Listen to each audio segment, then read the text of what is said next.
點解啊？香港法例232章54條，我有權對你截查。明白。唔該，OK OK 唔該。OK OK。唉，你啊，今日唔使出行邊咩？行地鐵站啊？我冇必要答你啦。我問下啫。你教我問你定你問我知，我？問下啫。問下啫，使唔使緊啊？今日有活動咩？冇活動啊！哦，平時都見到你出嚟㗎。啊，食完飯跟住咪行過嚟睇下，係啊，黃哥啊！呀，今日唔使行出邊咩？咩啊？今日唔使行邊行出邊都行地鐵站啊？不嬲都要行啦，我哋。我睇個袋。OK。我哋睇睇啲嘢先。得，冇問題。好，你揸住啦。好，揸住啦，你揸住啦。揸住先啊！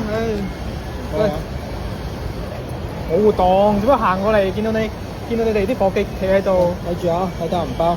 唉，信得過你啦，係咪先？你都要望住嘅。唔使望啦，信得過你哋嘅。但而家我喺條街度好少見你哋行啲喎 ，PTU 都少喎。你一個人點會見到咁多警察啊？唔係啊，平時會行啊嘛，睇啲劇集都有講啦，會行啊嘛。劇集你第一句你冇睇佢講。